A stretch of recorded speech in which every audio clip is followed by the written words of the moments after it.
Tuhan adalah gembalaku, takkan kekurangan aku.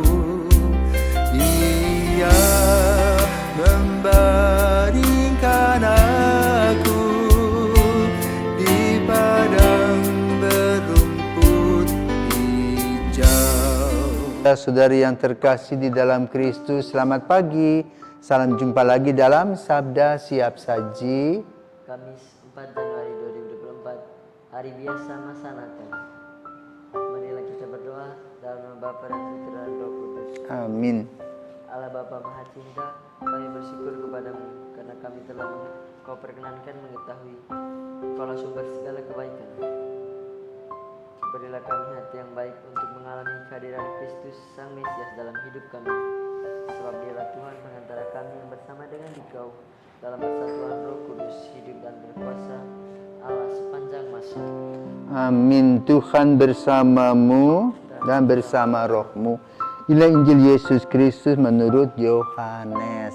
Dimuliakanlah Tuhan. Sekali peristiwa berdirilah Yohanes di tempat ia membaptis orang di Sungai Yordan bersama dengan 2 orang muridnya. Ketika melihat Yesus lewat, Yohanes berkata, "Lihatlah anak domba Allah." Mendengar apa yang dikatakan Yohanes, kedua murid itu pergi mengikuti Yesus. Tetapi Yesus menoleh ke belakang dan melihat bahwa mereka mengikuti Yesus, berkata kepada mereka, "Apa yang kamu cari?" Kata mereka, "Rabi," artinya guru, "di mana engkau tinggal?" Yesus berkata, "Mari dan lihatlah."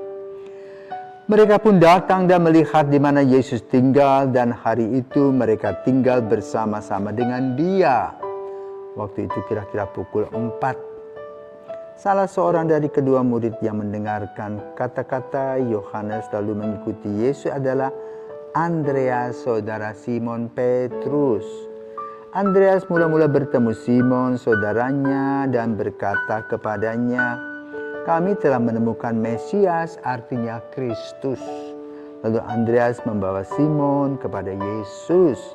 Yesus memandang dia dan berkata, "Engkau Simon, anak Yohanes, engkau akan dinamakan Kefas," artinya Petrus. Demikianlah sabda Tuhan, terpujilah Kristus. Selamat pagi, Vicky. Mengapa di sini Yohanes berkata, "Lihatlah anak domba Allah"? Selamat pagi, para filsawan, Vicky. Julio.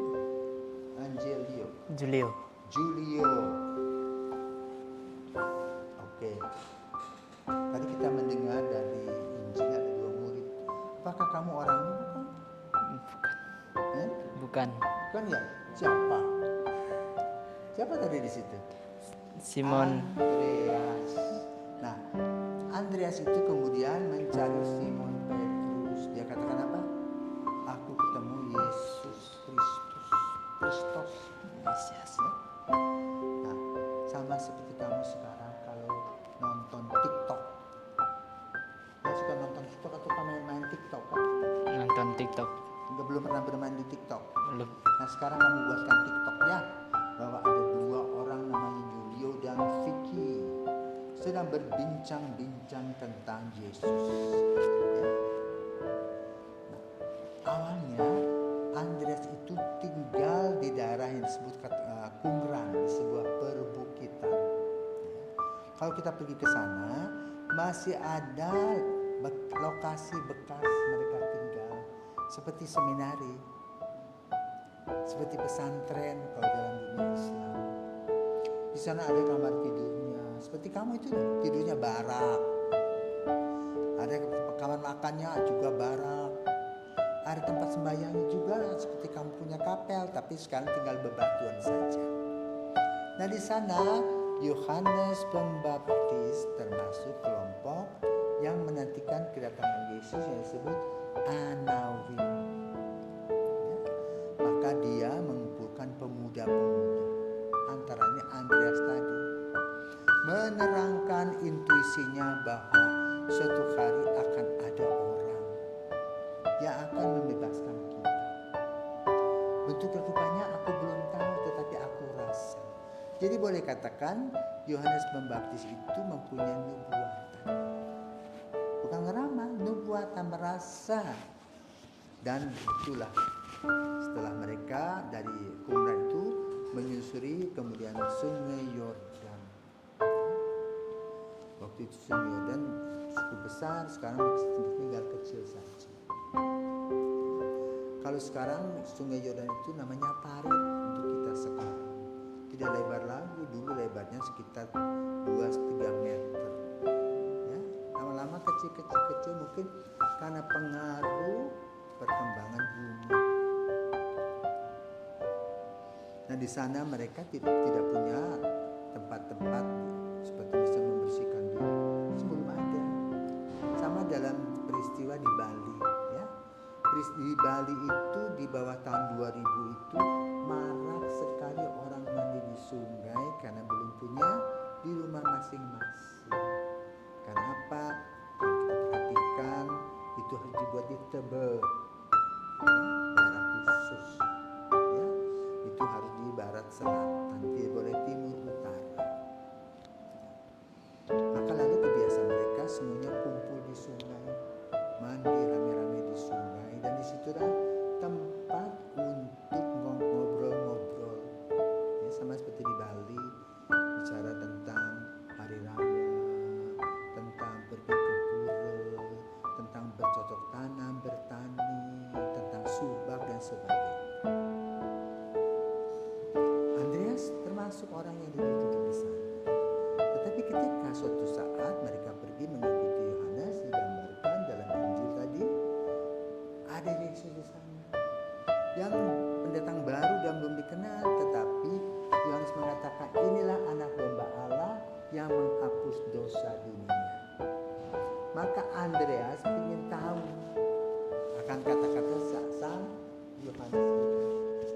Maka dia bertanya, di mana rumahnya Om? Lalu Omnya bilang, Om Yesusnya bilang, ayo ikut aku. Maka dia lihat.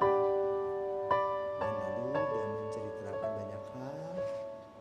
Sama seperti kalau kamu open house, ya, atau live in, ya, di sebuah keluarga, maka kamu kemudian memberitakan apa yang kamu alami. Nah, Andreas mengalami apa yang dilihat dalam diri Yesus, mengagumkan, banyak cerita, dan Yesus juga tidak selalu serius, tapi juga dia humoris, ya, enak ngobrol. Maka lalu Andreas menyampaikan kepada Petrus sang juragan. Kaget-kaget setelah ketemu, Yesus bilang apa? Engkau akan disebut Kefas, garpu karang. Kagetlah. Tapi lalu mereka kemudian mengikuti Yesus. Nah, kamu dua juga murid seminari, mau kemana ke depan? Tahun depan sudah kelas 12 ya. Ya. Setelah kelas 12 kan mahasiswa, mau kemana? Terserah kamu. Apakah kamu akan ikut seperti Andreas dan Petrus mengikuti Yesus, atau seperti yang tadi disebutkan garis namanya, dua murid Yohanes Pembaptis, satu saja yang disebut Andreas, yang satu hilang, ya.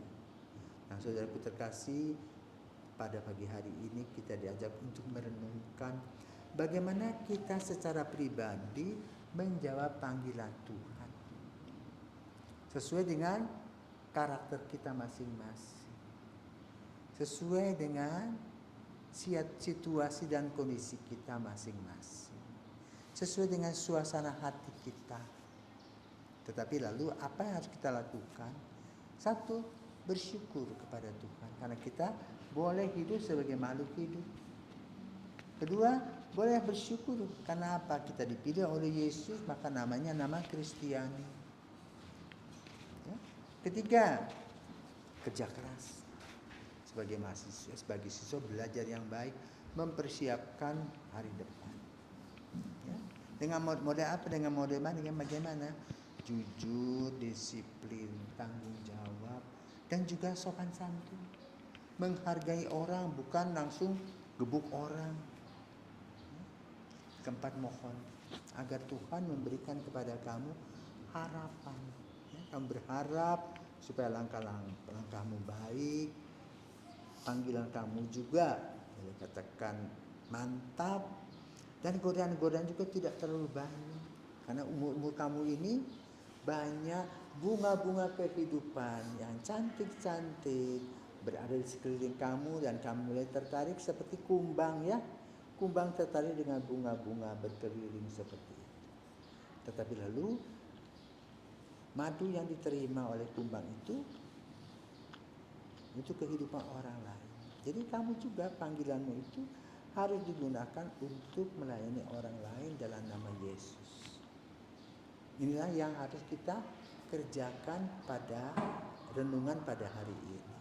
Ya, semoga Julio dan Vicky betul-betul bisa dibuka hatimu untuk melihat bagaimana karya kasih Yesus ini amat sangat luar biasa. Bayangkan ketika Andreas baru melihat tempat tinggal Yesus pun sudah mau memberitakan, ya. Semoga kamu juga diberkati Tuhan sebagai pemberita kabar baik di hari esok. Selamat pagi, selamat berjuang.